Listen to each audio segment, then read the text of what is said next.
When it comes to retro gaming, one of the most fascinating things I've ever come across is the knowledge that there were games, tons of games out there on all kinds of systems that were never released. They got canceled, and I did a video like this about a year ago or two about NES games that never saw the light of day. One of those was, by the way, New Kids on the Block. So it was kind of a weird list. Now this list, full of SNES games that were never released, I think is even weirder, especially the one at the end. It is so bizarre. It's like, what the hell? So I'm gonna talk about some really weird Super Nintendo games that were canceled for various reasons and never saw the light of day. And we just have to look back and think, what if? But before I get to the games, here is a very quick word from our sponsor.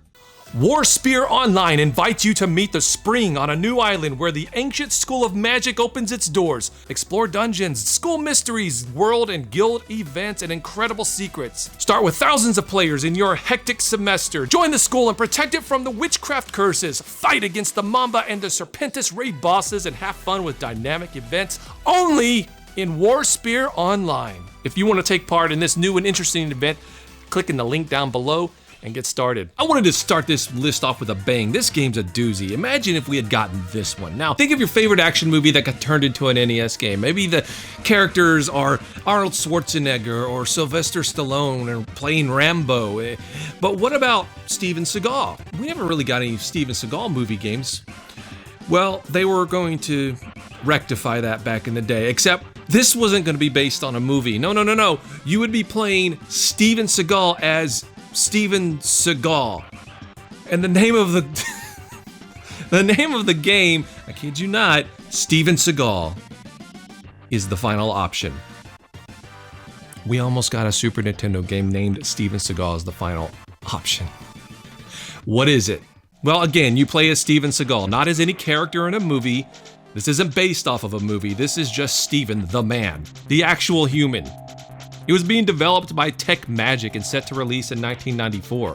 The game began to build some kind of hype with a preview in the May 1994 issue of EGM magazine. Now, not much is known about the game other than the fact that you are Steven Seagal, as I said, and you are just trying to kill people.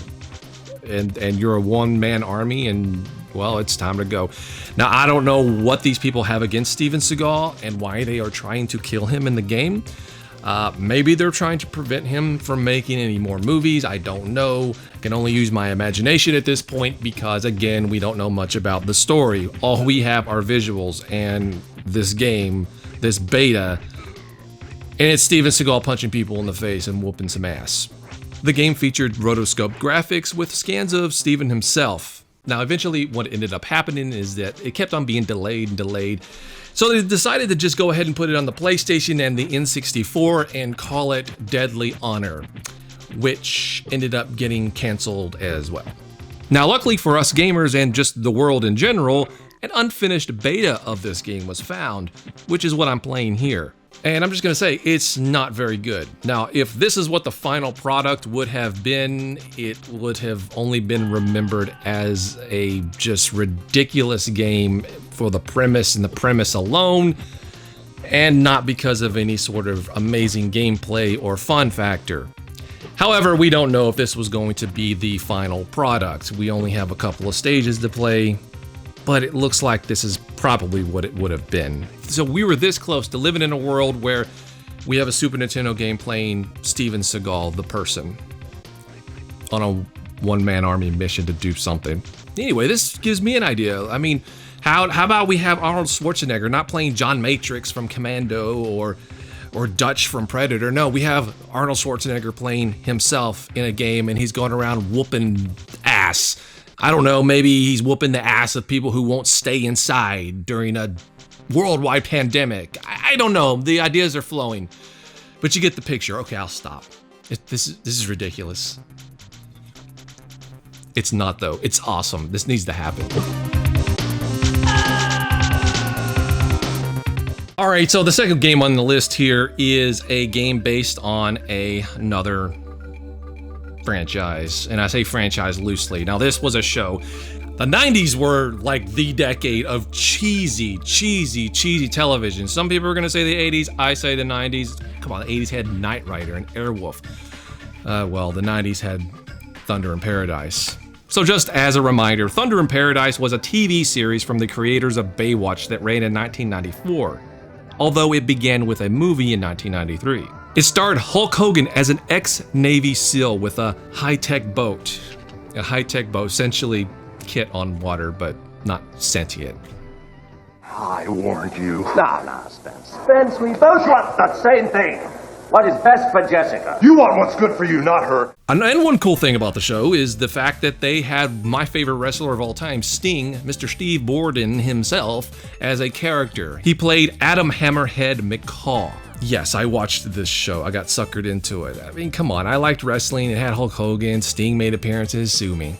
Well, anyway, the world was almost blessed with a game based on arguably the greatest TV show of all time. Software Toolworks was developing it for a release in 1994. Unfortunately, we don't seem to have a beta version of this game to play, so we don't know a whole lot about it, which sucks. What we did get, though, are some screenshots in the 63rd issue of EGM. From what we can tell, the game would have had a lot of variety to it. We get a Mode 7 boat level that reminds me a lot of the Tatooine stages on Super Star Wars. We have an overhead action mode and a side-scrolling mode as well. So at least the game seemed to have some variety, which I personally love when it comes to video games. The premise of the game was to track down and undoubtedly kill indiscriminately every drug dealer you see. Now, the game was canceled more than likely because the show was canceled as well. It only ran one season, and well, why would you continue to develop a game for a failed TV show? Doesn't really seem like a solid business plan. But who knows, the game may have had promise. It looks like it was going to be kind of interesting. Now, we did eventually get a Thunder in Paradise on the CDI for some reason, but it was a totally different game and had nothing to do with this one. Hey, oh, there's a hurricane blowing in over the water. Okay, this last one. Somebody was smoking a lot of something when they came up with this one. Let me tell you, it is a doozy. Oh my, is it a doozy. Okay, so this last one is about a historical figure. Now, I know you've all wanted to play a video game about a historical figure. Maybe it's George Washington chopping down cherry trees, or maybe it's Genghis Khan running a casino. I don't know. That's in your head, not mine. I know I, for one, have always wanted to play a game based around Christopher Columbus. And damn, we almost got one. Yeah, somebody actually thought that this would be a great idea for a game. More than one person, actually.